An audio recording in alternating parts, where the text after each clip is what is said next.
दुनिया भर के षड्यंत्र बता देते। फिर वे कहते हैं इतना सब करने के बाद एक बढ़िया सा अंगूठी तुमको पहनना पड़ेगा।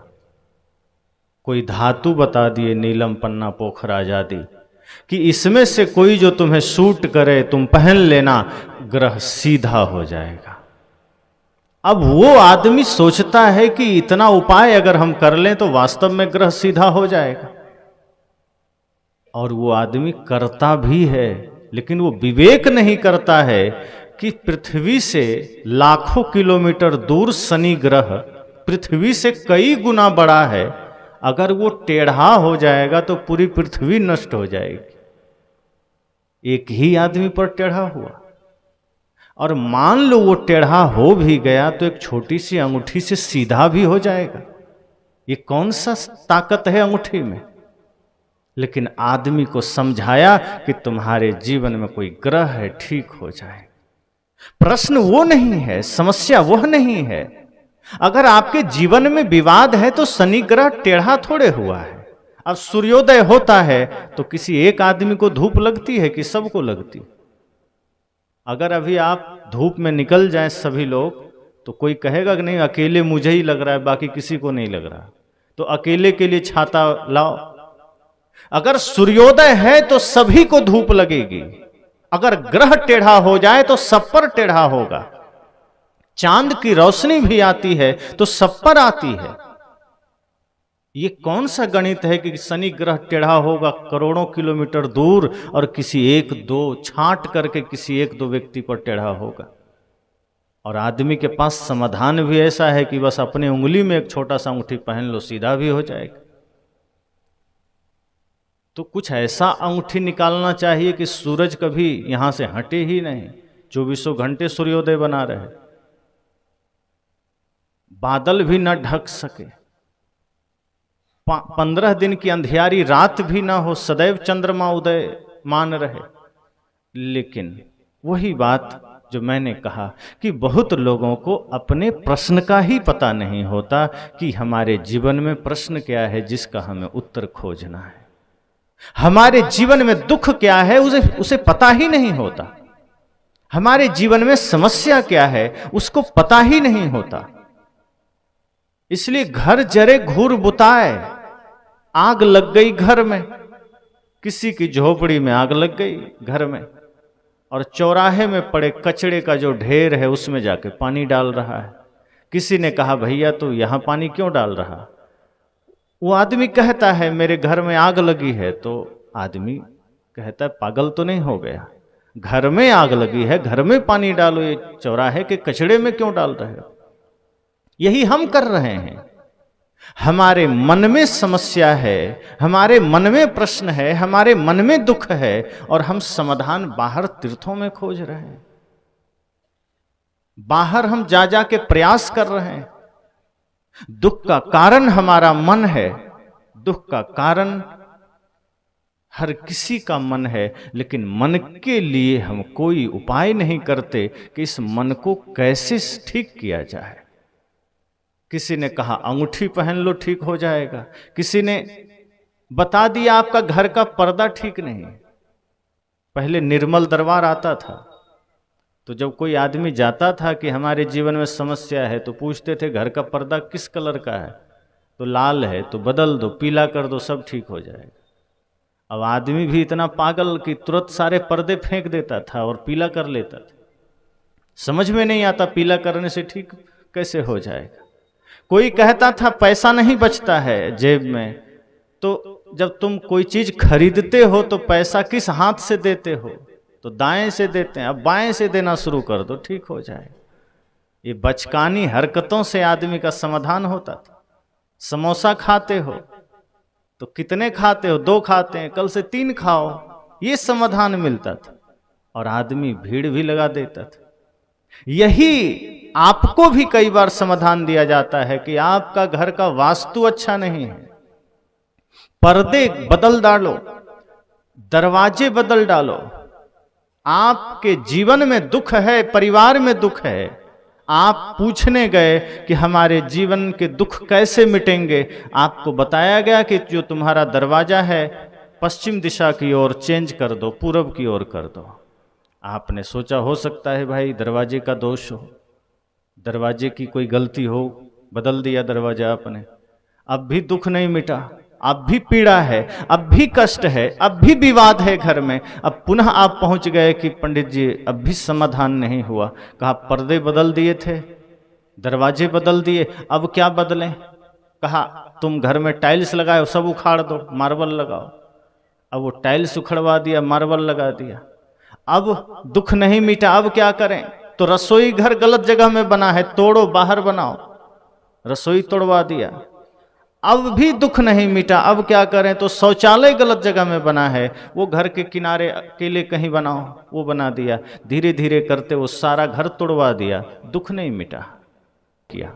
यही तो सद्गुरु कहते हैं कि मन में है समस्या, मन है दुख का कारण, वो बस नहीं किया। घर के पर्दे बदल डाले, टाइल्स बदल डाले, घर के दरवाजे तोड़ डाले, पूरा घर बदल गया, लेकिन जो बदलना था वो न बदला।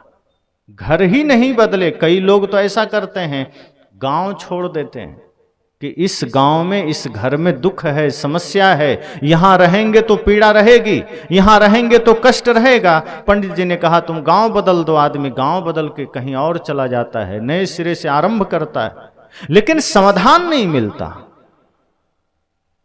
कभी आपको कहा जाता है कपड़े बदल डालो, आप कपड़े बदल लेते हैं, कभी गांव बदल लेते हैं, घर बदल लेते हैं, सब कुछ बदला, लेकिन सद्गुरु कहते हैं कि मन नहीं बदला तो सब कुछ व्यर्थ है। कुछ बदलने की आवश्यकता नहीं है, सिर्फ मन को बदल लीजिए। नया घर हो, पुराना घर हो, काला कपड़ा हो, नीला कपड़ा हो, टाइल्स हो, मिट्टी हो, सब चल सकता है, लेकिन मन अगर बदल गया तो कोई दिक्कत नहीं। सुख है, संपत्ति वही है, समृद्धि वही है। जिसका मन निर्मल हो गया, जिसका मन बदल गया, वो झोपड़ी में भी शाहंशाह है, सम्राट है। जिसका मन गंदा है वो रावण की तरह सोने की लंका में भी बेचैनी में है। सोने की लंका में बैठा हुआ रावण भी रो रहा है, भय में जी रहा है, चिंता में जी रहा है, पीड़ा में जी रहा है, लेकिन झोपड़ी में बैठी हुई माता शबरी परमानंद में जी रही है। शरीर पर कपड़े कम हैं, झोपड़ी टूटी हुई है, पैर में पादुका नहीं है, लेकिन कष्ट नहीं है जीवन में, क्योंकि मन निर्मल है। इसलिए हमें पता ही नहीं होता कि हमारे मन में समस्या क्या है। इसलिए हम बाहर पानी डाल रहे हैं, आग घर में लगी है, पानी कहीं बाहर डाल रहे हैं, और जब तक बाहर पानी डालते रहेंगे समाधान नहीं हो सकता। सद्गुरु हमें इशारा करते हैं कि मन है दुख का कारण। मन एव मनुष्याणाम कारणम बंध मोक्षयो। ऋषियों ने भी कहा कि मन का खेल ऐसा है कि मनुष्य के जीवन में मन ही बंधन और मुक्ति का कारण है। अगर आपके जीवन में कोई बाधक है तो आपका मन बाधक है, आपका पड़ोसी बाधक नहीं है, आपका परिवार बाधक नहीं है। कई बार आदमी कहता है क्या करें, भक्ति करना तो चाहते हैं, लेकिन परिवार है, माता पिता हैं, पुत्र है, मित्र हैं, इसके वजह से नहीं कर पाते हैं। सच तो यह है कि भक्ति के मार्ग में आपका मन सबसे बड़ा बाधक है, परिवार बाधक नहीं है। जिस दिन मन में यह ख्याल जागृत हो जाएगा कि यह जीवन भक्ति के लिए मिला है, आपको कोई नहीं रोक सकता। जब सिद्धार्थ के मन में यह ख्याल जागृत हो गया कि दुनिया में सिर्फ सपना के समान जीवन जी करके हम सिर्फ नरक जा सकते हैं, दुनिया में सिर्फ दुख पा सकते हैं, संसार में सिर्फ पीड़ा पा सकते हैं, सत्य तो कुछ और ही है, तो सब कुछ छोड़ दिया जाता है। वो फिर ये नहीं कहते कभी बेटा 2 साल का है, पत्नी अभी जवान है, माता पिता बुजुर्ग हो गए हैं, राज्य को देखने वाला कोई नहीं है। सिद्धार्थ ने कोई बहाना नहीं बनाया, उन्होंने कहा ये तो जन्म जन्म में मिलते रहे हैं, इस जन्म में ये मेरे माता पिता हैं, पिछले में कोई और रहे होंगे, उससे पहले कोई और रहे होंगे, उससे पहले कोई और रहे होंगे। माता पिता तो बदलते रहते हैं। ये मोक्ष की भूमिका नर शरीर मिला है, और यदि इस जन्म में भी हम इन्हीं माया मोह में फंसे रहे तो मोक्ष का काम कब करेंगे? ये रिश्ते नाते, ये माया मोह हमें सिर्फ फंसाने का काम करते हैं। कभी वो धन के रूप में आपके पैरों में बेड़ियां डालते हैं, कभी वो पद के रूप में बेड़ियां डालते हैं, कभी वो प्रतिष्ठा के रूप में बेड़ियां डालते हैं, कभी माता पिता गुरु के रूप में। लेकिन जिस दिन हम समझ जाते हैं कि ये सब माया का ही छल है जो किसी न किसी रूप में हमें रोकना चाहती है, तो आप फिर उन बेड़ियों को तोड़कर आगे बढ़ जाते हैं। फिर आपको कोई रोक नहीं सकता। संसार तो रोकेगा आपको, माया तो रोकेगी, उसका काम है आपको रोकना। लेकिन आप उसे समझ तब पाते हैं जब आपको यह पता चलता है कि समस्या बाहर नहीं भीतर है। आपके दुख का कारण कोई दूसरा नहीं है, मन ही दुख का कारण है, और मन आपके अधीन होना चाहिए। लेकिन उल्टा होता है, हम मन के अधीन हो जाते हैं, मन हमारा मालिक हो गया। जैसे कोई नौकर नौकरी कर रहा है किसी के घर, और नौकरी करते करते वो मालिक के ऊपर शासन करने लगे और मालिक लाचार होकर उसका गुलाम बन जाए। तो मालिक का सब कुछ है, खेत है, जमीन है, संपत्ति है, गाड़ी है, लेकिन अगर मालिक लाचार हो गया तो नौकर ही सब कुछ संचालित करने लगता है। यही हाल मन का है। आप हैं मालिक, आप जीव हैं, आत्मा है, आप स्वामी हैं, लेकिन मन के अधीन होकर के, मन के गुलाम होकर के आप लाचार हो गए। और अब मन आदेश कर रहा है सत्संग में नहीं जाना है, मन आदेश कर रहा है भजन नहीं करना है, मन आदेश कर रहा है दान धर्म नहीं करना है, गुरु की शरण में नहीं जाना है। तो मन क्या कहता है कि नौटंकी देखना है, गाने सुनना है, नशा करना है, दुर्व्यसन करना है, राग रंग में जाना है, प्रपंच में जाना है। मन आपको गलत रास्ते में ले जाना चाहता है। और जहां कुछ लगे कि आपका मन कहीं आपको गलत रास्ते में ले जा रहा है, छल कपट के रास्ते पर ले जा रहा है, नशा दुर्व्यसन के रास्ते पर ले जा रहा है, समझ जाइए कि मन आपका मालिक बन चुका है, आप मन के गुलाम हो गए। इसलिए सदगुरु कबीर कहते हैं अपने दुख को समझिए, और आपका दुख किसी दूसरे के वजह से नहीं है, आपके जीवन में बंधन किसी दूसरे ने नहीं डाला है, आपके मन के कारण सारी समस्याएं हैं, सारे दुख आपके मन के वजह से है, सारे विवाद का जड़ आपका मन है, सारे समस्याओं का कारण हमारा मन है। और जब सारे समस्याओं का कारण स्वयं मन ही है, तो मन को ही साधना जरूरी है, मन को ही निर्मल करना जरूरी है। हम बाहर व्यर्थ क्यों भटक रहे हैं? बाहर सारे प्रयास व्यर्थ हैं। जैसे पेड़ के जड़ में आप पानी डालते हैं तो पूरा पत्ता डाल सब हरे भरे हो जाते हैं। अब आप सोचें कि नहीं, पत्ते को हरा करना है तो पत्ते पर पानी डालेंगे, तना को स्वस्थ रखना है तो तना पर पानी डालेंगे। अब सब तरफ पानी डालें और जड़ में ना डालें तो क्या होगा? पेड़ सूख जाएगा। वहां बाहरी गणित काम नहीं करेगा कि पत्ती को हरा करने के लिए पत्ती पर पानी डालना है। ये आंख गलत दृश्य ना देखे इसलिए आंख में पट्टी बांध लिया, कान गलत शब्द न सुने इसके लिए कान में रुई ठूंस लिया, पैर गलत मार्ग में ना जाए इसके लिए पैर में बेड़ियां बंधवा लिया, हाथ गलत काम ना करे इसके लिए हाथ बांध लिया। तो क्या लगता है कि आपसे गलती नहीं होगी?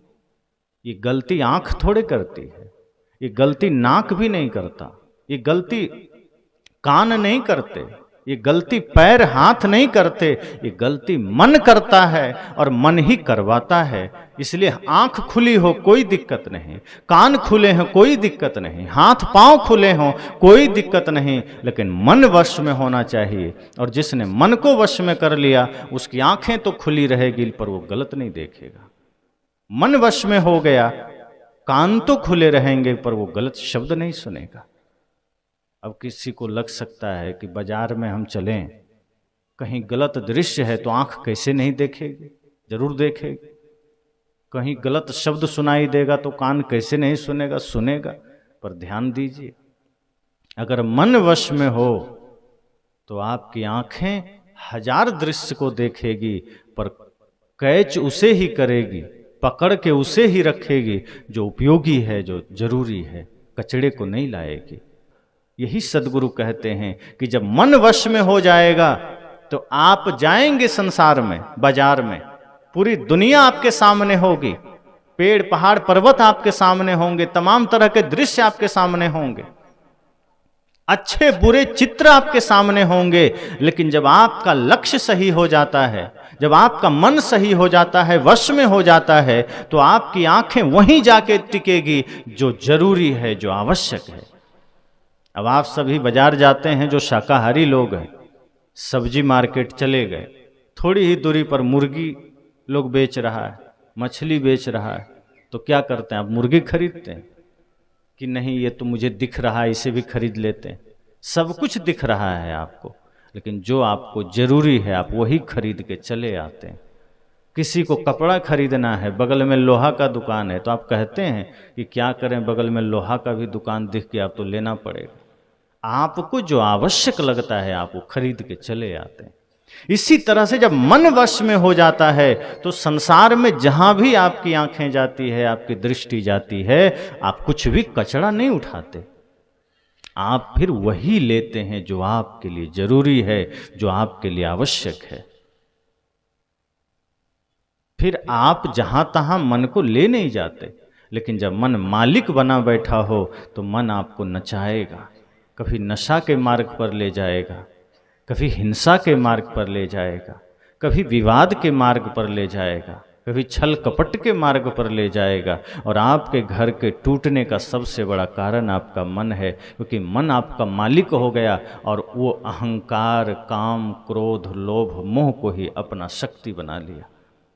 अब जिस मन में अहंकार हो, जिस मन में छल कपट हो, ईर्ष्या द्वेष हो, स्वार्थ हो, फिर वो कभी भी आपको स्थिर नहीं रहने देता। वो समाज को बांटेगा, घर को बांटेगा, जीवन को बांटेगा। इसलिए सद्गुरु कहते हैं मन को निर्मल रखिए। मन निर्मल रहेगा, आपका घर स्वर्ग बना रहेगा। सब चाहते हैं बढ़िया जीवन हो, बढ़िया घर हो, बढ़िया समाज हो, उसके लिए खुद को बढ़िया बनाना पड़ता है। हम सदैव दूसरे में अच्छाई तलाशते। हर आदमी कहता है कि मेरे से ईमानदारी का व्यवहार रखना, मेरे साथ छल मत करना, लेकिन कभी आदमी अपने से ये सवाल नहीं करता कि दूसरे को कहने से पहले हम दूसरे से छल करना छोड़ दें, हम किसी से झूठ बोलना छोड़ दें। जब आपको किसी का झूठ पसंद नहीं, आपको किसी की निंदा पसंद नहीं, आपको किसी से क्रोध पसंद नहीं, फिर आप दूसरे को क्रोध क्यों देने को तत्पर हैं? फिर आप दूसरे से झूठ क्यों बोल रहे हैं? फिर आप दूसरे के साथ विवाद क्यों कर रहे हैं? सद्गुरु कहते हैं दुख का कारण आपका मन है। मन ही हमारे जीवन में मोक्ष का भी कारण है, मन ही बंधन का कारण है। मन को समझ लें तो दुख समझ में आ गया, फिर समाधान हो सकता है, वरना भटकते रहेंगे, पता ही नहीं चलेगा। रास्ते में कोई अंगूठी बेचता मिल जाएगा, आप वहाँ बैठ जाएंगे कि थोड़ा सा ले लें। आप देखिए कहीं कहीं आपको मिल जाएगा। स्टेशनों के बाहर बहुत से लोग अंगूठी बेच रहे होते हैं, ताबीज बेच रहे होते हैं। वे कहते हैं कि अगर ये अंगूठी ले लिया तो घर में धन बरसेगा, लक्ष्मी साक्षात तुम्हारे घर आ जाएगी। और आप सोचते हैं अगर 100-200 रुपये में लक्ष्मी घर आ जाएगी तो क्या दिक्कत है। पर वहाँ ये विवेक नहीं करते कि जो आदमी 50 अंगूठी लेके बैठा हो, अगर इतनी ही लक्ष्मी अंगूठी से घर आती, वो तो 10 उंगली में पहन लेता खुद। अब 10 में पहन लेता, सोचो कितनी लक्ष्मी उसके घर आती। लेकिन बेचारा 150 के लिए धूप में बैठा धूल खा रहा है और आपको उल्लू बना रहा है। लेकिन आपका मन वहाँ उल्लू बन रहा है, वो समझ रहा है, आपको भी मन समझा रहा है कि नहीं यही ठीक है, पहन लो अंगूठी, क्या होता है। बहुत से लोगों को मैंने देखा सभी उंगलियों में अंगूठी, अंगूठा छोड़ करके। तो पूछता हूँ मैं कई बार कि ये किस लिए कहा, ये अमुक पंडित जी ने दिया, ये किसी ताबीज वाले ने दिया, ये किसी ने दिया, किस लिए? तो किसी ने कहा धन की वृद्धि हो जाएगी, किसी ने कहा रोग नहीं आएगा, किसी ने कहा धन बना रहेगा। किसी ने कहा कोई काल कष्ट तुम्हारे जीवन में नहीं आएगा। तो जब पूछता हूं कि इतने सारे अंगूठी पहनने के बाद जीवन में आज तक कोई कष्ट आया? का कष्ट तो बना रहता है, तो पहनने से क्या फायदा? अगर दुख मिट जाए अंगूठी से, दुख मिट जाए ताबीज से, तो फिर ये ज्ञान ध्यान स्वास्थ्य चिकित्सालय किस लिए? फिर तो सरकार को अंगूठी बांट देना चाहिए सभी लोगों में, जैसे 5 किलो अनाज बांटती है सरकार, तो अंगूठी बांट दे एक बार कि सब पहन लो भाई, किसी के ऊपर ग्रह नहीं आएगा। कई लोग आपको कछुआ बांटते मिल जाएंगे, कछुआ का, चांदी का कछुआ, इसको घर में रखिए धन बरसेगा। और आप देखिए कि गरीब लोग के घर आपको कछुआ नहीं मिलेगा जल्दी, अमीरों के घर में मिलेगा। उनके पास पहले से अमीरी है, वो और खरीद रहे हैं, तो अमीरी तो है ही। कोई गरीब को देकर देखिए, अगर धन बरस जाए तो फिर सबको हो जाए। सरकार को एक बार सोचना चाहिए कि जितने गरीब लोग हैं, इतना मेहनत के बाद गरीबी नहीं मिटी, तो एक बार बढ़िया बजट बना लें और एक एक अंगूठी और एक एक कछुआ सबको बांट दें अन्न के जगह, सब समाधान एक ही बार हो जाएगा। लेकिन सरकार को भी पता है कि ये छल के सिवा कुछ नहीं। अगर ये अंगूठियों से राष्ट्र बदल जाता, आदमी का जीवन बदल जाता, तो इतने सारे तांडव न करना पड़ता।